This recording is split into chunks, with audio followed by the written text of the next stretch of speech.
안녕하십니까. 오늘 포토막 포럼 강연을 맡게 된 메릴랜드 대학 생명화학공학과 교수 최규용입니다. 오늘 포토막 포럼에 나와서 강연을 하게 된 것을 매우 기쁘고 감사하게 생각합니다. 지난 2월 달에는 김영봉 목사님께서 팬데믹의 역설이라는 제목으로 코비드-19에 대해서 저희가 깊은 성찰을 할 수 있는 아주 좋은 강의를 해주셨고요. 오늘은 제가 이와 연관된 내용으로 말씀을 드릴까 합니다. 사실 지난 1월 이영무 회장께서 저에게 전화하셔갖고 코비드-19 이후의 전망에 대해서 좀 강연을 해줬으면 좋겠다 이렇게 부탁을 하셨을 때 제가 사실 별 생각 없이 그렇게 한번 해보겠다고 말씀드렸는데 막상 발표를 하다 보니까 이 내용이 생각한 것처럼 그렇게 쉬운 내용은 아니었습니다. 왜냐하면 이미 이 회원 여러분들을 비롯해서 많은 사람들이 이 코비드-19 팬데믹에 대해서 많이 알고 계시고 또 저보다 더 전문적으로 연구하신 분들도 있으실지 모르기 때문에 사실 대중을 상대로 강연한다는 것이 그렇게 쉬운 일은 아닌 것 같습니다. 그렇지만 제가 나름대로 저희가 지금 일하고 있는 교육 분야와 그리고 과학기술 그쪽 분야의 시점에서 코비드-19 이 팬데믹 동안 일어나고 있는 일들과 앞으로 어떻게 될 것인가 하는 전망에 대해서 한번 생각해 보는 것은 의미가 있는 일이라고 여겨집니다. 그래서 오늘 제가 그동안 준비했던 것을 말씀드리도록 하겠습니다. 아까 말씀드린 것처럼 제가 오늘 드릴 내용은 제목을 제가 Post COVID-19 A Glimpse of the Future on a Narrow Scope라고 정해봤습니다. 왜냐하면 굉장히 넓은 분야에서 팬데믹 이후에 전망을 한다는 것이 굉장히 힘들고 또 그게 뭐 불가능에 가깝기 때문에 제가 알고 있는 그런 범위 안에서 한번 생각해보고 전망을 해보겠다는 뜻에서 이렇게 제목을 지어봤습니다.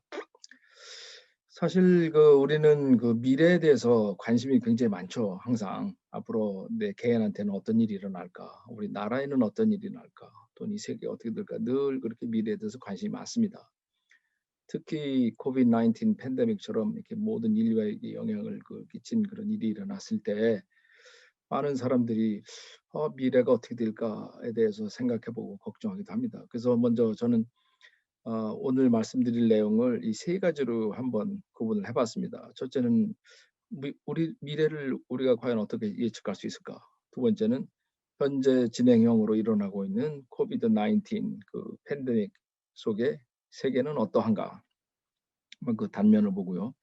세 번째로는 팬데믹 이후에 세계는 어떻게 될 것인가? 특히 교육과 산업 분야에 대해서 간단하게 말씀을 드려보겠습니다.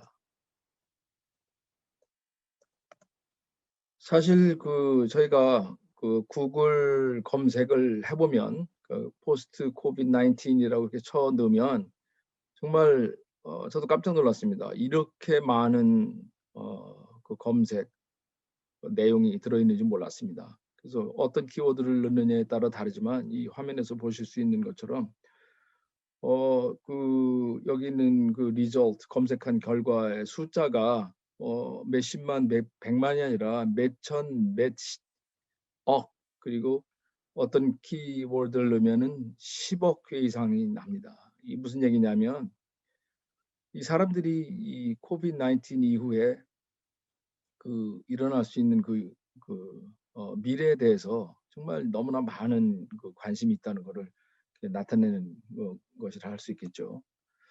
그래서 과연 우리가 미래를 어떻게 예측할 수 있을까?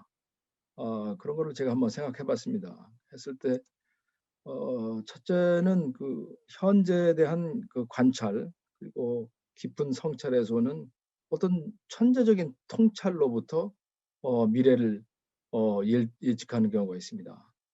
대부분 만화가든가 작가처럼 이렇게 상상력이 풍부한 사람들이 대부분 과학자들이 아닌 것 같아요. 이런 분들은 아주 굉장히 예리한 관찰력이 있고요. 남다른 생각을 많이 하는 분들이기 때문에 이런 분들에 의해서 미래가 예측되기도 하고요. 또 저 같은 공학자 또는 과학자들은 현재 상태를 분석하고 그 결과로부터 '아 앞으로 이렇게 될 것이다.'를 예상을 합니다. 그거를 projection 또는 extrapolation, 우리말로 하면 좀 어려운 말인데 외삽이라고 하죠. 그런 방법이 있고요. 이제 세 번째는 대개 이제 미래학자들, futurist라고 불리는 이제 미래학자들이 쓰는 방법인데, 그분들은 현재 상태를 다양한 측면에서 관찰하고 또 과거에 상관된 여러 가지 이벤트의 해석을 통해서 앞으로 일어날 큰 흐름, 메가 트렌드라고 하는데, 그런 흐름을 찾아내는 것입니다. 그래서 대체로 우리가 미래를 예측한다 할 때 이러한 세 가지 접근 방법이 있는 것 같습니다. 먼저 제가 한번 사진과 만화를 보여드립니다. 좌측에 있는 거는 1965년 제가 서울에서 중학교 아니죠. 중학교 들어가기 전에 국민학교 5학년 때입니다. 5학년 때 서울 화신백화점, 종로 화신백화점 앞에 전차가 다니는 모습이죠. 그게 이제 지금은 없어졌지만 굉장히 좀 그리운 그런 장면인데, 지금으로부터 그러니까 거의 50년이 넘었죠. 50여 년 전의 일입니다. 그때 이제 서울 모습인데, 그때에 어린이들에게 굉장히 인기가 있던 이정문 만화가라는 분이 계셨는데, 지금도 살아계시죠. 그분이 1965년에 앞으로 35년 후, 즉 2000년이 되면 뭐 세상이 이렇게 달라질 거다라고 그분이 상상해서 그린 만화가 있었어요. 지금 오른쪽에 있는 게 그 만화입니다. 여기 보시면 제가 이거 빨간 다수로 표시를 했는데요. 태양열, 전파 신문이라는 게 인터넷 신문이죠. 또 전기 자동차, 움직이는 도로, 소형 TV가 전화기 안에 들어있는 거, 그다음에 텔레메디슨, 또 로봇 등등, 이분이 상상 속에서 예상한 서기 2000년도에 이런 모습들이 실제로는 지금 현재 다 현실화가 됐습니다. 약간의 이제 시간차는 있지만 이런 천재와 같은 상상력을 가진 분들이, 이분 과학자가 아니시죠. 그렇지만 그 당시 65년 당시의 현실을 잘 관찰하고 앞으로 인류가 이렇게 되겠다 하는 것을 그분이 이렇게 예측하신 것이죠. 그다음에 이제 두 번째는 현재 상태를 미래로 extrapolate해서 알아보는 방법입니다. 저기 보시면 제가 지금 이 두 개의 그림을 지금 보여드렸는데요. 이 세상의 모든 시스템은 리니어 시스템하고 난리니어 시스템으로 이렇게 나눌 수가 있습니다. 먼저 왼쪽에 있는 리니어 시스템을 보시면은요, y하고 x 좌표가 있고요. 여기에 이 직선이 있는데, 직선은 y is equal to axb라는 함수로 표시됩니다. 다시 말해서 x를 이제 시간이라고 봐도 되겠죠. 직선의 식인데, 가령 지금 빨간 동그라미로 표시된 요점의 좌표가 x1, y1이라고 그러면 이것이 이제 현재 상태라고 했을 때 앞으로 미래, 다시 말해서 시간 좌표 x2가 여기 와 있을 때 이 y2 값은 어떻게 될까? 이걸 예측하는 거는 이 리니어 시스템일 경우에는 굉장히 간단합니다. 이 식을 대입하면 직선의 식이 나오기 때문에 이 변화의 폭만 알면 아주 정확하게 예측할 수 있죠. 어떤 시점에서든지 예측을 할 수 있습니다. 따라서 리니어 시스템이라는 거는 미래의 예측이 가능한 그런 시스템이고 굉장히 안정된 시스템이죠. 근데 많은 우리 삶과 관계된, 그리고 산업 생산이라든가 그런 자연과 관계된 것들은 난리니어 시스템입니다. 이렇게 직선적으로 표시가 되지가 않아요. 그래서 여기 지금 제가 이제 예로 들은 거는 이제 3차원 함수인데, 이거를 이제 y하고 x에 대해서 플러스를 하면 이렇게 곡선이 나오게 됩니다. 그래서 왼쪽에 리니어 시스템에 의해서 마찬가지로 만일 지금 현재 상태가 이 동그란 빨간 동그라미다. 그 좌표가 x1, y1이다. 그랬을 적에 가까운 미래, 자, 다시 말해서 시간이 x1에서 x2로 갔을 때 어떻게 될까, y 값이. 그 잘 보시면 요 근처에서는 비록 이 공면이지만 그 현재 상태에서 그렇게 멀지 않은 작은 어떤 범위 안에서는 이 직선의 식이 어느 정도 맞습니다. 이 직선의 식은 사실 실제 이 곡선은 굉장히 다르지만 이 근처에서는 extrapolate, 외삽을 했을 때 어느 정도 정확합니다. 그런데 실제로 미래가 이렇게 가깝지 않고 좀 멀다. 예를 들어서 그 좌표가 x3에 있다. 그랬을 적에 만일 이 직선으로 저희가 extrapolate한 이것을 따르면 여기서 계산된 또는 예측한 값은 여기에 있고요. 실제 값은 여기에 있으니까 그 차이는 굉장히 커집니다. 그리고 또 만일 이 점에 에서의 그 y 값을 계산한다 그러면 만일 이거를 모르고 이 직선의 식을 계속 이용하면 이렇게 한참 올라가겠죠. 그 차이는 점점 커집니다. 그래서 이 그래프에서 제가 이제 말씀드리고자 하는 것은 이런 그 non-linear 시스템인 경우에는 이 근처, 현재 근처, in the proximity of the present state에서는 어느 정도의 예측이 가능하지만 이런 long term, 이런 long range prediction은 뭐 거의 불가능하다고 볼 수 있습니다. 그래서 차차 이렇게 움직여 가면서 그 패턴이라든가 트렌드를 알 수는 있지만 한 자리에 앉아서 뭐 아주 이 먼 미래를 다 들여다본다는 굉장히 어려운 거죠. 그것이 바로 우리가 미래를 예측할 때 반드시 기억해야 될 그런 내용입니다. 그래서 롱텀 예측이 불가하다는 것이 non-linear 시스템의 특징이고요. 그다음에 이러한 그 특성이 있기 때문에 어떤 시스템이 이렇게 비선형, non-linear한 그 형태를 특성을 가질 적에는 어떤 그 안정성이 또 문제가 됩니다. 그 예를 몇 가지 들어보면요, non-linear 시스템 예를 일기예보 가장 대표적인 것이죠. 뭐 일기예보 오늘의 일기예보가 내일은 잘 맞지만 뭐 닷새 엿새 후에는 뭐 이렇게 뭐 그 TV에서 날씨 중계를 하지만 이렇게 잘 맞지 않습니다. 뭐 레이더 화면도 보여주고 그러지만 실제로 그 정확성은 굉장히 떨어집니다. 그러면은 특히 롱텀 일기예보 대체로 한 뭐 5일 이상이 되면은 이제 롱텀이라고 볼 수 있는데요. 정확성이 낮은데 왜 낮으냐? 그 이유를 보면 근본적으로 이 날씨를 결정하는 그 시스템은 굉장히 복잡하다는 것입니다. 이 자연이라는 건 굉장히 복잡하죠.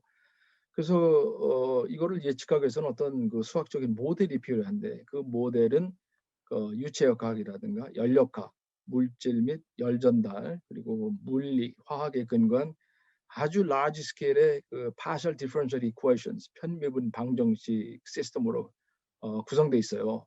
그리고 그 모델 그 이퀘이션 자체가 굉장히 난리니어합니다. 풀기도 어렵고요. 그래서 이제 슈퍼컴퓨터를 쓰게 되는데 이 모델을 웨더 모델을 풀기 위해서는 모델의 초기화가 필요하고 또 initial and boundary condition이라는 것을 우리가 지정을 해줘야 됩니다. 거기다가 그 모델에 들어가 있는 여러 가지 그 파라미터 값들이 들어가야 되는데 그런 것들은 뭐 화학이나 물리 이론에 의해서 넣기도 하고 또는 실제로 측정된 여러 가지 데이터를 넣기도 하는데 그 측정 값들이 뭐 부족하거나 정확하지 않은 것들이 많죠. 그렇기 때문에 이 슈퍼컴퓨터를 통해서 얻어진 그 웨더의 그 포캐스트 그 결과가 대체로 그 단기 예측의 정확성은 어느 정도 높지만 예를 들어서 오늘 그 상태에서 내일 아침, 내일 오전에 온도라든가 상태를 예측하는 것은 뭐 비교적 굉장히 정확합니다. 그러나 장기 예측, 어떤 심한 경우에는 이틀 후에 일기예보도 뭐 거의 안 맞는 경우가 뭐 비일비재합니다. 정확성이 낮죠. 왜냐하면 이 우리가 다룬 이 지구 시스템 자체가 굉장히 그 난리니어한 그 자연 계이기 때문에 아직은 인간의 지식이라는 것이 그리고 인간의 과학 기술 능력이 아직은 이렇게 정확하게 예측을 할 수 있는 그런 단계에는 뭐 전혀 뭐 못 가 있다고 그렇게 볼 수가 있겠죠. 또 한 가지 얘는 이제 주식 가격의 변동 추세입니다. 여기 회원 여러분들도 뭐 많은 주식을 갖고 계시겠죠. 돈도 많이 버셨겠고. 그래서 이제 알고 싶은 거는 도대체 다우존스 인덱스 내가 지금 주식값이 어떻게 될 것인가 항상 그건 관심사죠. 하루에도 12번 전화기 들여다보고 이제 체크를 하는데, 예를 들어서 이제 이게 그 다우존스가 2016년부터 2021년 현재까지 대충 변화된 이제 그 그래프인데, 보면 뭐 이렇게 있어서 2020년 되기 2019년 그 말까지는 사람들이 이거 계속 주식값이 올라가겠구나 그렇게 이제 생각을 했죠. 그래서 이런 식으로 엑스트라폴레이션해서 내년 뭐 그 10월이 되면 이 정도까지 오르겠구나 하고 이제 예측을 할 수 있었습니다. 그런데 갑자기 그 코비드 19 팬데믹이 시작되면서 주식값이 곤두박질했죠. 이러한 것들을 예를 들어서 2019년 봄에 예측한 사람은 이 세상에 아무도 없었습니다. 이게 아무도 없었어요. 이건 거의 뭐 글로벌 디스럽션에 의해서 이런 주식이 폭락한 거죠. 했는데 폭락하는 과정에서 사람들이 이제 막 패닉을 한 거죠. 이거 다우인덱스가 거의 3만에서 뭐 2만으로 떨어졌으니까 뭐 거의 뭐 절반 가격으로 내려간 거나 마찬가지인데, 이거 큰일 날까 그랬는데 이게 다시 또 올라와서 이렇게 빨리 또 이렇게 회복을 할 줄은 또 몰랐던 것입니다. 그러니까 이런 현상들이 굉장히 예측하기 어려운 거죠.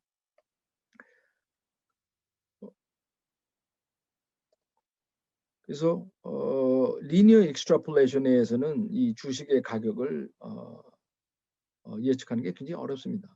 그런데 사실은 그 오른쪽 지금 제가 보여드리는 40년간에 걸친 다우존스 인덱스의 변화 추이를 보면, 물론 그 노이즈처럼 이렇게 업앤다운 그런 게 있지만은 전체적으로 봤을 적에 우리가 이 주식의 메가 트렌드, 그다음에 경제라는 것은 대체적으로 이렇게 계속 상승세에 있구나 하는 것을 알 수 있습니다. 그래서 이런 것들을 오버롤 트렌드라고 그러는데, 이런 거는 이제 시간이 많이 경과해서 데이터가 충분히 쌓였을 때 우리가 결론을 내릴 수 있는 것이죠.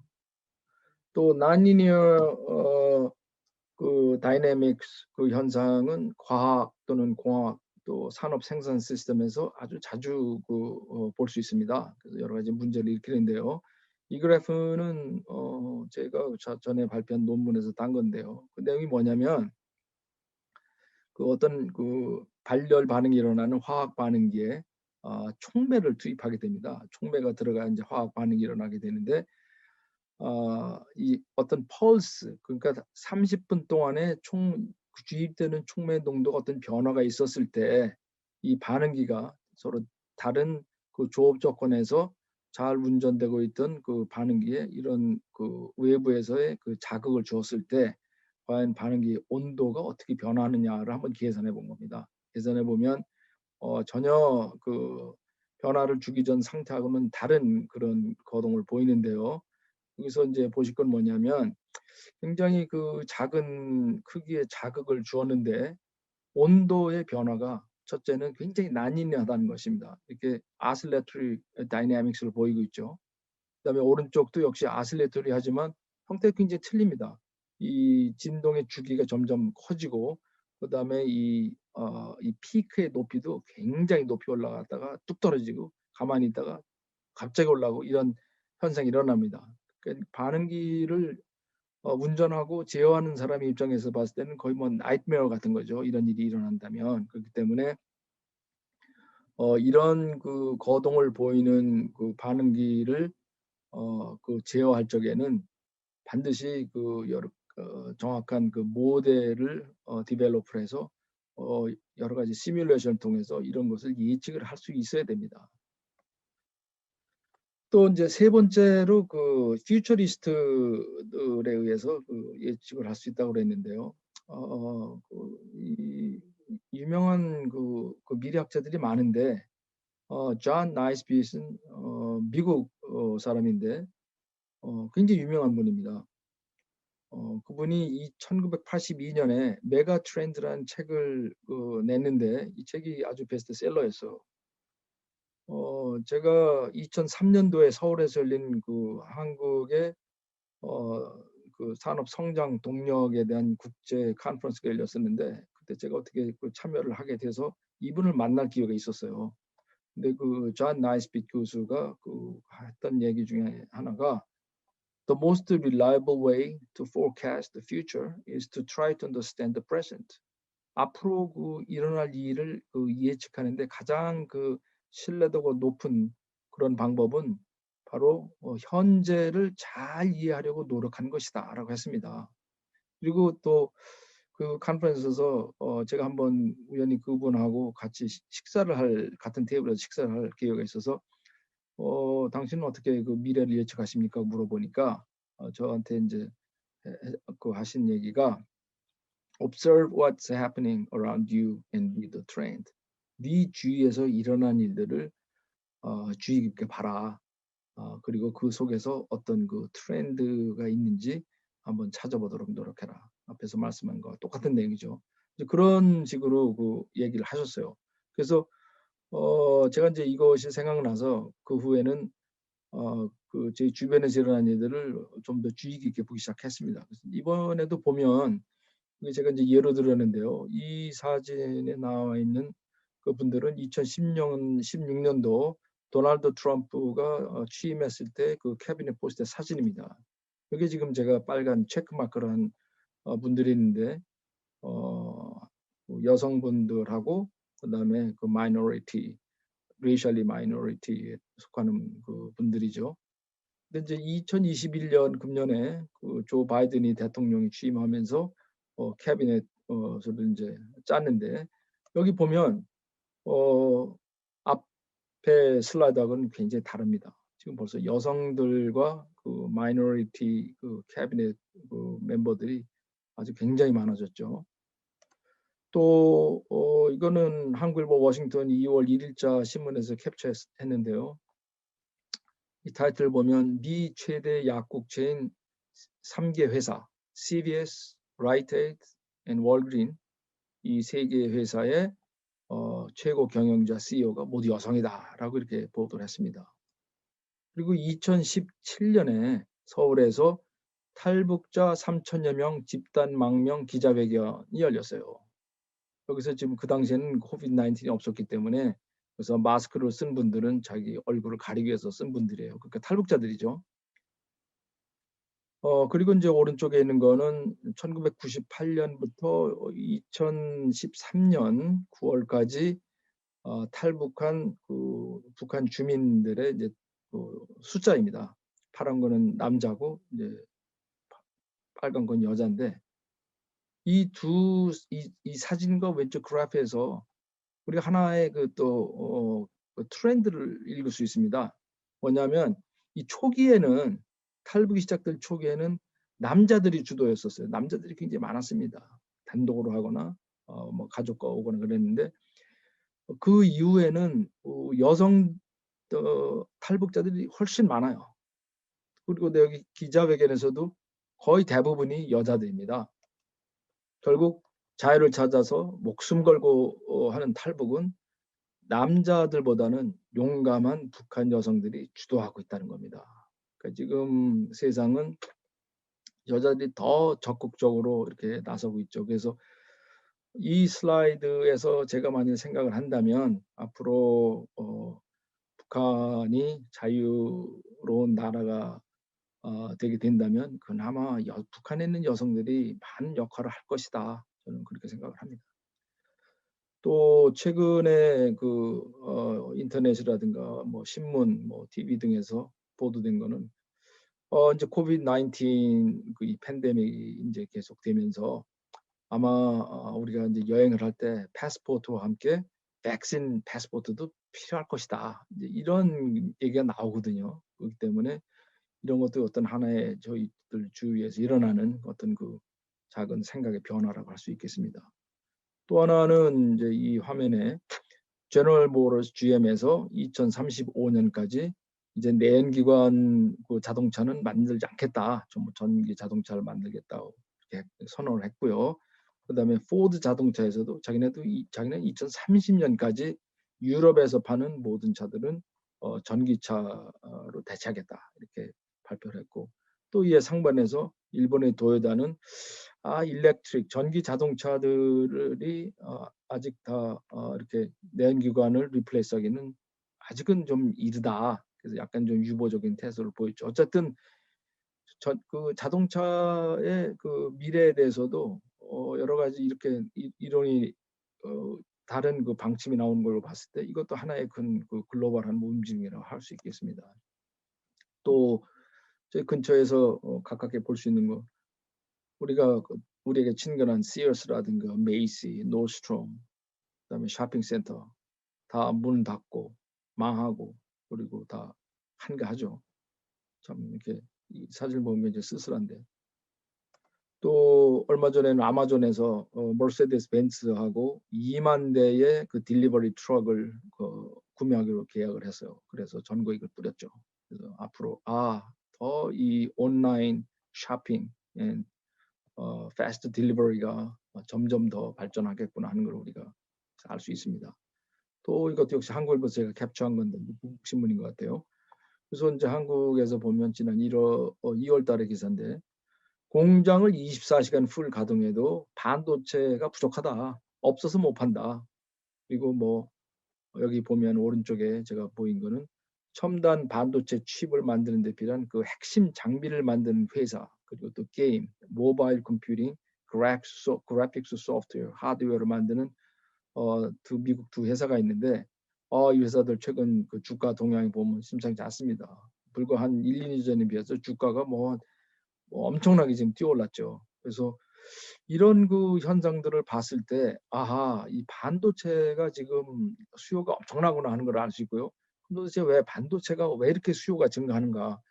어, 그 컴퓨터뿐만 아니라 이제는 그 사물 네트워크라든가 이 4차 산업혁명에 이런 모든 것들이 컴퓨터 그다음에 인터넷하고 결합된 그런 기술들이 이제 이용되기 때문에 반도체가 필요한 거죠. 때문에 이러한 추세를 나타낸 걸로 볼 수 있습니다. 또 이제 또 한 가지 예는 매일 그 화석 연료로부터 나오는 그 이산화탄소의 배출량입니다. 전 세계적으로. 이게 하루 데일리 에미션입니다. 그래서 1980년부터 2020년까지 보면 계속적으로 상승세죠. 이거 굉장히 걱정입니다. 그 클라이밋 체인지 기후 변화는 전부 CO2 변화 때문에 일어나는 거 굉장히 많은데요. 이걸 알기 쉽게 제가 이렇게 이거를 계산해 보니까 지금 여기 100이라는 숫자, 여기 있는 100이라는 숫자는 개인당 이 인류 개인당 하루에 14kg의 이산화탄소를 배출한다는 거. 이거 뭐 엄청난 숫자죠. 이제 이렇게 증가를 하는데 2019년에 코비드 팬데믹 시작되면서 에미션량이 뚝 떨어졌어요.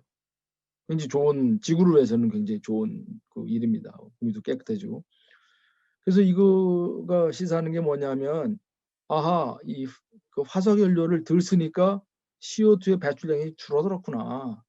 이거 금방 알 수 있습니다. 그래서 이거는 뭐 움직일 수 없는 증거죠. 그래서 어느 정도는 인간의 액티비티에 의해서 CO2 에미션을 줄일 수 있구나. 그래서 저는 굉장히 어떻게 보면 희망적인 사인이었다고 봅니다. 물론 이제 정상화가 되면 이것이 다시 또 올라가겠죠.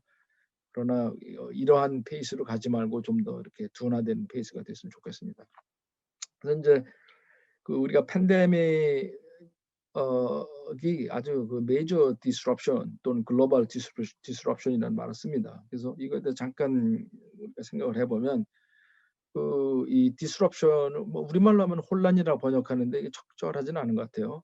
그래서 localized disruption이 있고 그 글로벌 disruption 두 가지로 나눌 수가 있죠. 예를 들어서 우리가 그 벨트웨이 가다가 길이 막혔다. 그럼 앞에서 트럭 사고가 나서 어쩔 수 없이 두세 시간 길이 막히게 기다렸다. 이거는 뭐 local disruption이죠. 그 벨트웨이에서 길 막힌 거하고 캘리포니아에 있는 사람들하고 아무 상관없는 거나 마찬가지입니다. 그런데 어떤 그 localized disruption, 예를 들어서 뭐 중국의 우한에서 그 코비드 그 바이러스가 나왔다. 그렇기 때문에는 그 처음에는 로컬라이즈드한 이벤트지만 결국은 그게 글로벌한 디스럽션으로 리드가 됩니다. 그 이제 글로벌 디스럽션이죠. 그래서 그 특성은 거의 모든 사람들이 어떤 특정한 이벤트에 영향을 받는다는 거. 또 거의 모든 사람들이 앞으로 이 이벤트로 인해서 미래에 어떤 변화가 올 것인가에 대해서 알고 싶어하는 그런 특성이 있습니다. 그래서 우리 세대에서 일어나는 가장 큰 두 개 글로벌 디스럽션을 들라 하면 2001년에 9/11 그리고 2020년에 코비드 19 팬데믹을 들 수 있겠죠. 그래서 9/11은 머슬림 극단주의자들 즉 알카에다들에 의해서 일어났고요. 그다음에 미국이 그 디렉트 임팩트를 받았고 그 결과 세계도 그 임팩트를 느꼈습니다. 그러나 모든 사람이 영향을 받은 것은 아니었다고 봅니다. 그래서 이제 지금 20년이 흐른 지금 거의 노멀한 상태가 회복되었지만 9/11 이전과는 이제 많이 달라졌죠. 그 달라진 그 변화를 보면 몇 가지 보면 첫째 공항에서의 검색이 강화됐고 그다음에 미국은 홈랜드 세큐리티 디파트먼트가 설립됐고요. 그다음에 정부의 권한을 강화하는 그 패트리엇 액트가 통과됐고 그다음에 War Against Terrorism이 시작됐고요. 또 일반 그 국민들이 그 머슬림에 대한 그 부정적인 그 시각을 높이는 그런 계기가 됐고 또 이런 그 9/11 사건을 통해서 엔타이 테러리즘 테크놀로지하고 리모트 앤 언맨드 서베일런스 기술들이 굉장히 발전했습니다. 코비드 19이라는 또 다른 그보다는 스케일이 더 큰 이 글로벌 디스럽션은 중국 우한에서 시작됐죠. 그리고 임팩트는 전 세계입니다. Literally it's a global disruption. 지구상의 모든 사람들이 다 겪고 있죠. 그래서 지금 전망은 뭐 새로운 노멀한 상태가 오기는 오지만 코비드 19 이전과는 다를 것이다 하고 이제 사람들이 이렇게 전망을 하고 있습니다. 그래서 이제 아직 끝나지 않았기 때문에 지금 현재 일어나고 있는 그 변화를 본다면 몇 가지 소셜 디스턴싱, 그다음에 모임이라든가 여행, 비즈니스 영업 제한, 그다음에 특히 교육 분야에 아주 가장 큰 타격을 가져왔죠. 그리고 온라인 재택근무 같은 그 노동 환경의 변화, 그리고 일자리 감소, 또 서플라이 체인의 중단 및 혼란으로 인한 경제의 영향, 또 원격 의료 시스템의 실용화. 저도 이미 그 담당 닥터하고 두 번이나 전화로 그 컨설팅을 받았죠. 또 나 아닌 다른 사람들에 대한 불신, 개인주의. 이것도 굉장히 그 중요한 그 변화라고 할 수 있습니다. 그 결과 또 백신이 개발됐고 사람들이 앞으로 그 메디컬 사이언스 또 연구 개발이 가장 중요하겠구나 하는 그런 그 생각을 하게 됐고요. 또 정부의 역할과 책임이 커졌고 또 무엇보다도 자국 우선주의, My Nation First 이런 그 자국 우선주의가 팽배하게 됐습니다.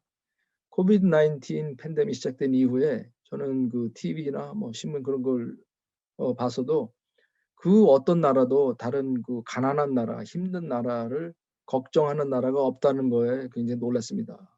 적어도 미국에서는 그 가난한 나라들 아프리카나 그런 데 가난한 나라들 그런 나라들도 우리가 빨리 도와줄 수 있어야 된다. 이제 그런 거를 보여줬었는데 아무도 뭐 그 자기 나라 이외에는 관심을 두지 않았습니다. 뭐 개인주의의 그런 연장선에서 그 국가 차원에서 그렇게 볼 수 있겠죠. 우선 당장 우리 발등에 불이 떨어졌으니까 그렇게 이해할 수도 있지만 그래서 이제 코비드 19 이후에 산업과 기술에 대한 많은 사람들의 이제 전망이 발표되고 또 보고되고 우리가 알 수 있는데요. 그중에서 제일 중요한 건 이제 헬스케어 보면은 그 실시간 생체 정보 측정 또는 분석 또 artificial intelligence AI 기반 질병 진단 및 치료 자문 또 wearable 기기 등의 사용이 증가할 것이다. 또 감염병 확산 예측 및 조기 경보 기술 또 환자에 대한 맞춤형 의료 도구 자료를 3D 프린터로 제조해서 조달하는 이제 그런 시대가 올 것이다 이렇게 전망하고 있고 또 노동 환경 측면에서는 이제 새로운 디지털 기술이 개발돼서 재택근무가 더 늘어날 것이다. 실제로 그 많은 회사나 그런 고용업체들에서는 재택근무 이렇게 하다 보니까 오히려 생산성도 뭐 떨어지거나 하지 않고 오히려 더 증가한 측면도 많고 비용도 많이 절감되는 그런 그 점이 있어서 앞으로 이 재택근무를 그 리모트 워크를 앞으로 더 이렇게 활용해야 되겠다는 이제 그런 그 마인드들이 생기기 때문에 이런 새로운 노동 환경이 앞으로 조성될 것이라고 봅니다. 또 그 가장 큰 영향을 받은 에듀케이션에서는 그 온라인 테크놀로지의 발달로 클래스룸 교육은 아예 선택사항이 될 것이다라고 그렇게 하는 그런 전망도 있고요. 또 가상 또는 혼합 현실 기술, 버추얼 그 세계에서 이러한 새로운 기술이 도입돼서 교육을 하게 될 것이다. 또 온라인 수업을 위한 대용량 통신 기술이 계속 발달될 것이다라는 전망. 또 산업 생산에서는 4차 산업혁명, 인더스트리얼 4.0라고 하죠. 이 가속화돼서 서플라이 체인의 불안정성에 대비해서 리저널 밸류 체인이 더 이제 부상하게 될 것이다. 그리고 3D 프린팅과 로봇, 자동화 기술 도입이 활성화되고 산업 환경의 변화에 대한 민첩함 그리고 유연성이 높아질 것이다라고 전망하고 있습니다.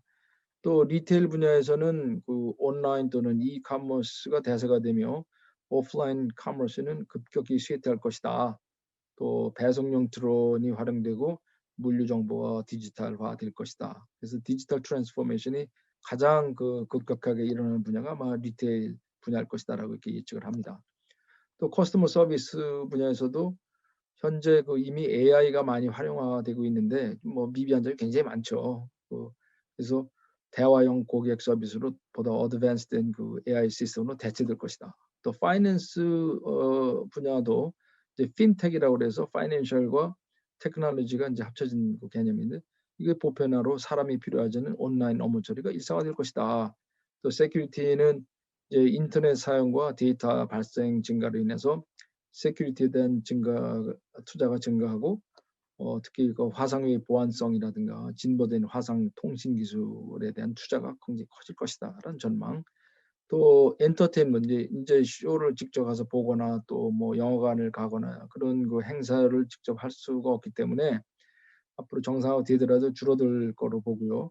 가상현실, 버추얼 리얼리티 기술에 의한 새로운 리얼월드가 온라인으로 본격적으로 구현되지 않겠느냐 하는 전망. 그다음에 이제 음식 서비스에 있어서도 이미 이제 소셜 디스턴싱으로 인해서 테이크아웃과 배달 서비스가 좀 많이 상용화돼 있는데 이게 더 이제 증가하게 될 것이다라는 전망 이게 있습니다. 그래서 이제 먼저 그 에듀케이션을 보면 코비드 19의 영향이 가장 먼저 그리고 가장 심각하게 그 영향을 미친 분야인데요. 2020년 3월부터 그 유치원부터 고등학교까지 그리고 대학에 이르기까지 온라인 클래스가 동시에 시작됐습니다. 이런 일은 그 전에는 없었죠. 그래서 지금 거의 이제 1년이라는 시간이 흘렀는데 그 동안에 이런 그 온라인 에듀케이션의 결과 한 가지 결론은 여기 에듀케이션에 관계된 모든 사람들에게 아주 부담을 많이 줬다는 거죠. 예를 들어서 가르치는 사람, 인스트럭터, 또 배우는 사람, 스튜던트, 그다음에 학부모님들, 그리고 학교, 그리고 에듀케이션 엔터프라이즈스 이런 것들이 전부 그 이 코비드 19의 영향을 받으면서 큰 그 부담을 느꼈고 제가 교육 일선에서 이렇게 봤을 때 온라인 티칭, 온라인 클래스 정말 재밌다, 유익하다, 좋다 이렇게 하는 사람은 거의 없어요. 대부분이 스트레스를 많이 느끼고 그 프러스트도 있고 not quite happy하다 이제 그런 의견이고요. 또 이 테크놀로지만으로는 충실한 강의 또는 수업을 하기 어렵고 또 배우기도 어렵다. 그런 것을 경험해서 많은 사람들이 빨리 그 직접 대면 교육을 할 수 있는 그런 날이 오기를 좀 기다리고 있는 그 실정입니다. 그래서 이제 메릴랜드 대학에 지금 제가 예를 들었는데요. 대학들은 굉장히 신속하게 온라인 에듀케이션을 위해서 필요한 자원, 그 리소스들을 강의자, 그러니까 인스트럭터들, 교수들하고 학생 그리고 스태프에게 제공해서 갑자기 들이닥친 이 온라인 클래스에서는 그 부정적인 충격을 최소화하기 위한 노력을 하고 있습니다. 또 그 코비드 19 팬데믹 중에 교육을 보면 지금 현재도 지금 일어나고 있는 일이죠. 대부분이 온라인 또는 하이브리드 수업 강의를 하고 있고요.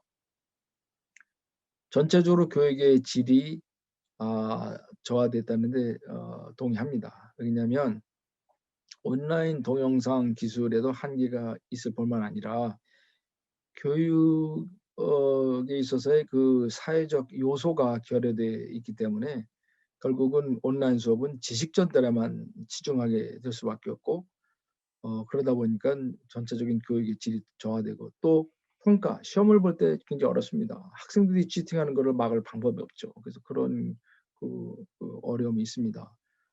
또 온라인 클래스는 그 러닝 디서빌리티가 있거나 집중력 또는 이해력이 부족한 학생들에게 아주 비효과적이고 불리합니다. 또 경제적으로 가난한 가정의 학생들이 이 온라인 교육의 어려움을 더 겪고 있죠.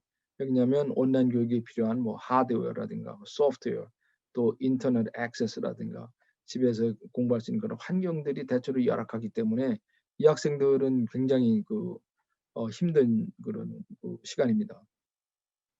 이에 반해서 그 일부 경제적으로 부유한 가정의 학생들은 부모가 개인 교사를 채용해서 온라인으로 더 많은 교육을 시키는 그런 일이 있어서 교육의 이니퀴티가 더 이렇게 증가하고 있다.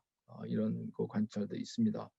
또 한 가지는 이제 많은 그 교육기관들의 이제 등록 학생들이 이제 감소하는 추세를 보이다 보니까 특히 이제 사립학교 등에서 이제 심한데 대학 스포츠 수입이 아주 감소했죠. 왜냐하면 이벤트 자체가 캔슬되거나 관중이 없으니까. 그러니까 대학의 재정이 굉장히 좋지 않게 됩니다.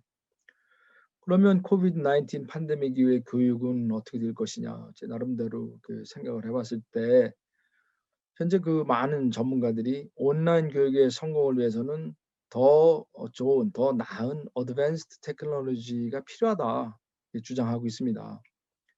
그러나 이러한 주장은 K-12 및 대학 교육의 효과는 기술적인 요소도 중요하지만 휴먼 팩터가 더 중요한 인자라는 것을 간과한 측면이 많습니다.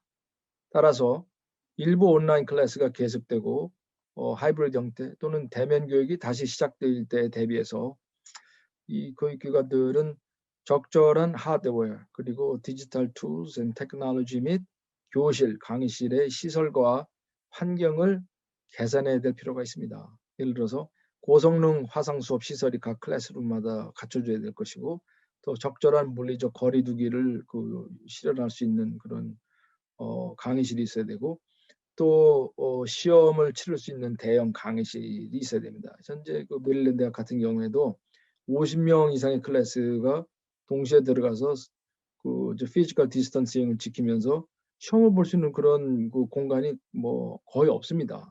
그 치팅을 방지할 수 있는 방법이 별로 없죠. 또한 코비드 19은 교육 산업의 새로운 기회가 될 것이다라고 저는 전망합니다.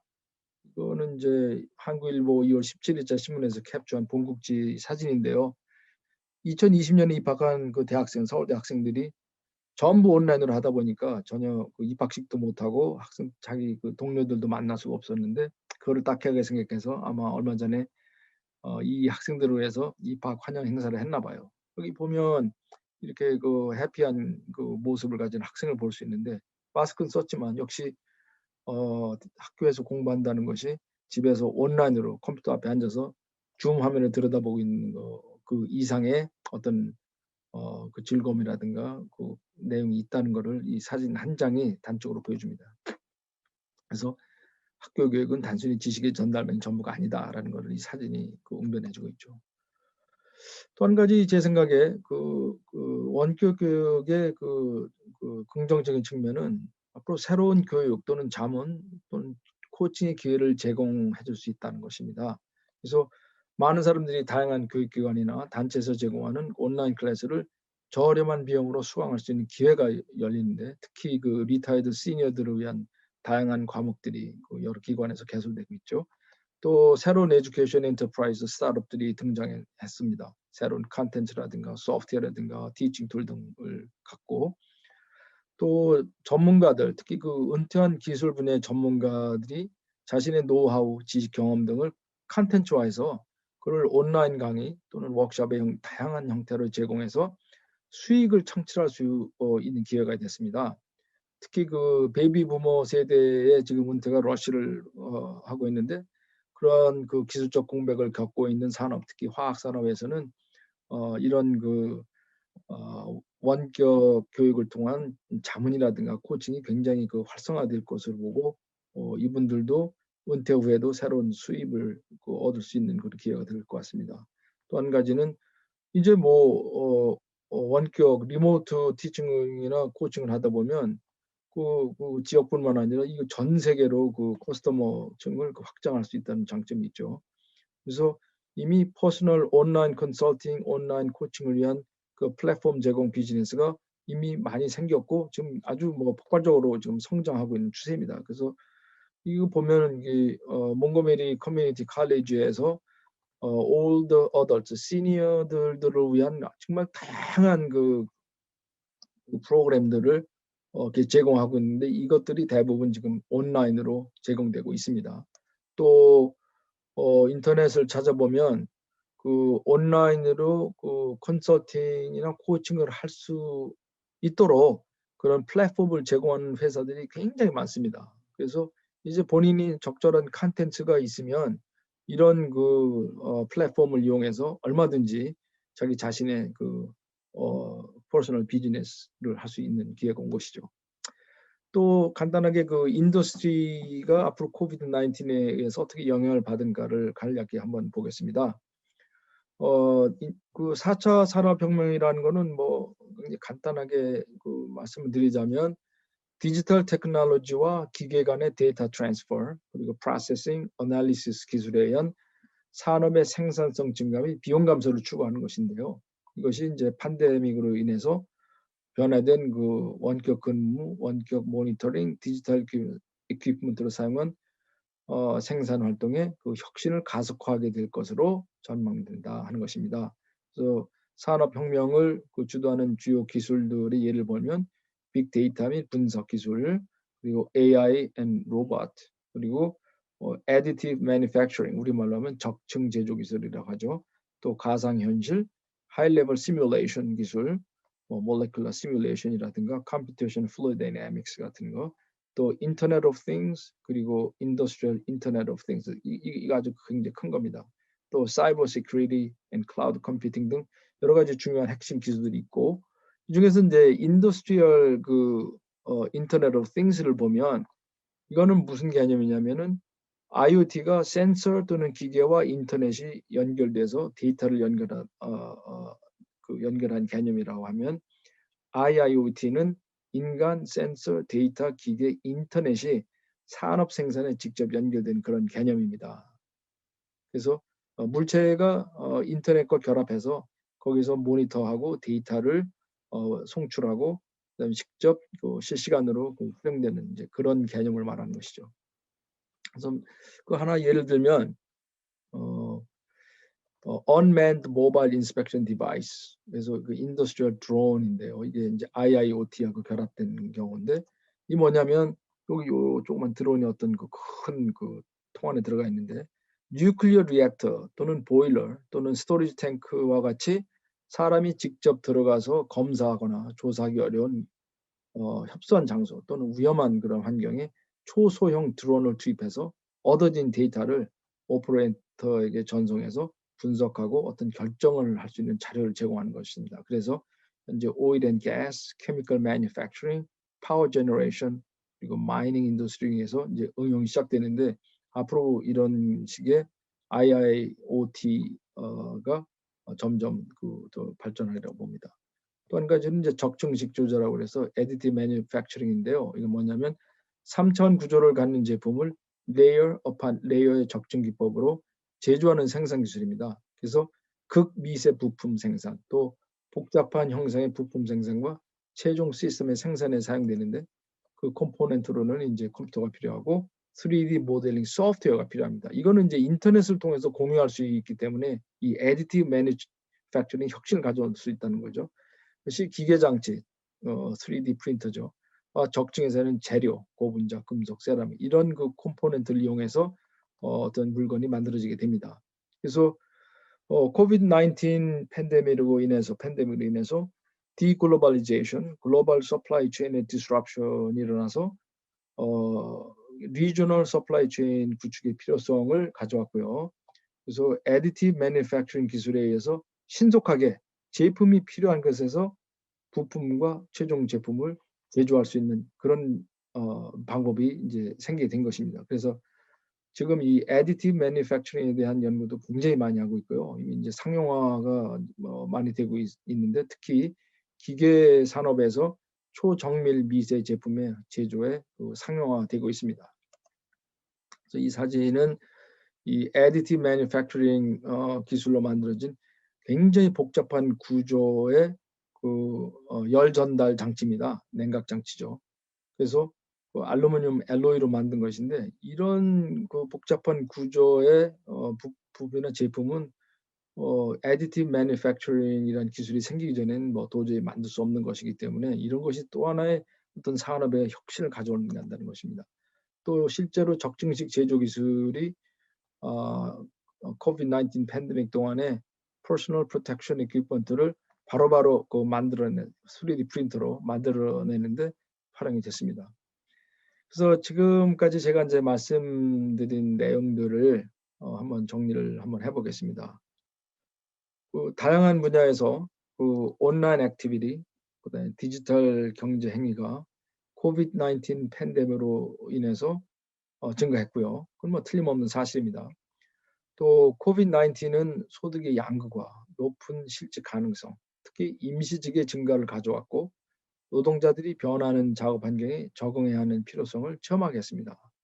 아까 잠깐 말씀드렸지만 재택근무가 증가하다 보니까 많은 회사들이 비싼 건물에서 임대를 해서 많은 사람을 고용해서 건물을 유지하고 또 사람들이 그곳에서 일하는 비용을 재택근무를 통해서 줄일 수 있다는 걸 알았어요. 그러니까 거기에서 많은 일하는 사람들이 일자리도 잃었고요. 그다음에 큰 건물이 필요하지도 않겠다 하는 이제 생각들을 하고 있습니다. 큰 변화죠. 또다시 있을 수 있는 메이저 디스럽션, 새로운 팬데믹이 될 수도 있고 또 다른 내추럴 디자스터가 일어날 수도 있죠. 이런 거에 대비해서 아마 4차 산업혁명은 더 가속화될 것이다. 그건 틀림없다고 봅니다. 특히 health, safety, economy, labor market 등이 그러한 요인이죠. 가속화하는 요인. 그러나 AI나 로봇, 디지털 테크놀로지 등 4차 산업혁명의 드라이브들이 인간을 포함한 모든 것을 대체할 수는 없죠. 그렇기 때문에 인간과 기계의 인터페이스 간의 통한 인게이지먼트를 가져오는 새로운 혁신 또한 필요할 것으로 보입니다. 또 디글로벌리제이션 그리고 마이 내션 퍼스트주의가 주요 선진국의 지향점이 될 것으로 보이는데 이 코비드-19 팬데믹은 지구 전체의 모든 나라가 안전해 나도 안전하다는 것을 보여줬습니다. 아무리 미국 사람들이 100% 백신을 맞고 자 우리는 이제 됐다 하더라도 다른 나라들이 아직 백신을 못 맞고 코비드-19에서 벗어나지 못하면 결국 미국도 안전하지 않은 거죠. 그렇기 때문에 유엔이라든가 특히 미국을 중심으로 해서 새로운 그리고 올바른 범세계적인 가치의 공유가 필요하다라고 저는 봅니다. 또 팬데믹 이후에는 완전한 디지털 사회로 변하게 될 것이다라는 주장이 많은데 이는 제가 보기에는 너무 기계적 기술적 측면을 강조해서 얻어진 결론 같고요. 휴먼 팩터라든가 휴먼 네이처를 간과한 그런 면이 많습니다. 그래서 완전한 디지털 사회라는 것이 과연 어떤 사회인지는 제가 말씀드리기 힘들지만 아마 그렇게 예측한 것 같지는 안 되지 않나 그렇게 생각합니다. 그리고 또 이러한 여러 가지 전망은 모든 것을 효율 위주로만 보는 사고라고 할 수 있는데 거기는 많은 그 리스크가 있죠. 특히 인간의 삶의 가치에 대한 재인식이 필요할 거고요. 그다음에 편리함과 그리고 경제성만이 인간이 추구하는 가장 높은 수준의 가치는 아닐 것이다 합니다. 제가 이걸 하면서 지난 2월 달 김영범 목사님께서 그 팬데믹의 역설에 대해서 말씀하시면 그 결론 부분을 하신 게 있는데 그거하고도 굉장히 일치되는 그런 결론에 저도 도달했습니다. 그래서 전 세계가 백신을 맞고 안정화되기 시작할 때 우리는 아마 진정한 포스트 코비드 19의 메가 트렌드를 볼 수 있을 것으로 예상합니다. 그래서 그렇게 정리를 해봤는데요. 제가 저희 강의를 마치기 전에 한 보여드릴 그 영상이 아니라 그 이미지가 있는데 뭐냐면 지난 2월 달에 그 텍사스 달라스에 엄청난 추위가 닥쳤어요. 100년 만에 한파가 와갖고 거기 있는 사람들이 굉장히 고생했죠. 그런 추위가 없었는데 이것이 그 인공위성에서 찍은 그 사진입니다. 보면 북극의 그 차가운 그 공기가 이 텍사스까지 내려온 거예요. 이거 어떻게 해서 내려왔냐면 이 지구의 온난화로 여기 그 북극이 온도가 올라가다 보니까 여기 차가운 공기들이 여기에서만 돌아다녀야 되는데 제트기류에서 이 제트기류가 갈 곳을 잃고 방황을 하다 보니까 여기까지 내려온 거죠. 그래서 이거는 거의 100%이 클라이밋 체인지의 결과입니다. CO2 에미션하고도 직접 관계가 있죠. 이거는 우리 인류들이 어떤 그 새로운 그 앞으로 다가올 수 있는 그 재난의 한 징조로 보고 빨리 대비를 해야 될 것을 봅니다. 그래서 10여 년 전부터 많은 사람들이 경고를 했죠. 블룸버그에서도 지금 그 글로벌 아이스 멜트가 지금 큰일이다. 지금 이렇게 나오고 있고 또 1984년과 2016년에 북극에 있는 빙하를 찍은 사진 보면 이건 엄청나게 감소했죠. 무슨 얘기냐면 이 우주에서 쏟아지는 이 그 빛을 UV 자외선이라든가 그런 빛을 반사를 잘 못 시키니까 다 흡수가 돼 갖고 여기 이거 해수 온도가 올라갑니다. 그러니까 북극의 온도가 자꾸 올라가는 거예요. 올라가니까 빙하의 녹는 속도도 가속화되고 그러다 보니까 여기서 이 제트기류에 의해서 보호되고 있던 이런 아주 콜드 에어 매스가 지금 이게 길을 잃고 지금 이게 텍사스 남쪽까지 내려오게 된 거죠. 그래서 만일 이런 기후 변화로 재앙이 온다면 이거는 아마 또 다른 큰 재앙이 될 것 같아요. 그래서 만일 그런 현실화가 된다면 질병이라든가 여기 얼음 밑에 많은 그 바이러스가 있을 수도 있다고 그러는데요. 그 바이러스들은 우리 인간들이 생전 보지도 못한 그런 바이러스일 가능성이 높다고 합니다. 그게 살아나면 큰일이죠. 식량 부족, 물 부족, 환경 오염, 홍수, 태풍, 가뭄, 혹한, 사막화 등 전 세계 인류의 생활에 타격을 주는 그 심각한 상태가 될 것으로 예상됩니다. 그래서 모든 국가들이 인간의 활동에 의한 기후 변화를 막기 위해서 노력해야 되고 또 동참해야 된다고 생각합니다. 이렇게 하는 데는 그 어떤 나라보다 제 생각에는 우리가 살고 있는 미국이 앞장서서 노력을 해야 될 것으로 봅니다. 오랜 시간 동안 저희 강의 들어주셔서 대단히 감사합니다. 이상입니다. 그래서 좀 긴 시간 동안 제가 말씀드리느라고 중간에 약간 좀 매끄럽지 못한 부분도 있었고 아마 여러분들이 동의하시지 못하는 그런 그 의견도 있었을지 모르지만 어쨌든 하루빨리 이 코비드-19 팬데믹이 끝나서 우리가 좀 자유롭게 만나서 서로의 의견을 교환할 수 있는 그런 기회가 오기를 정말 두 손 모아 기다리겠습니다. 여러분 감사합니다. 항상 건강하시기 바랍니다.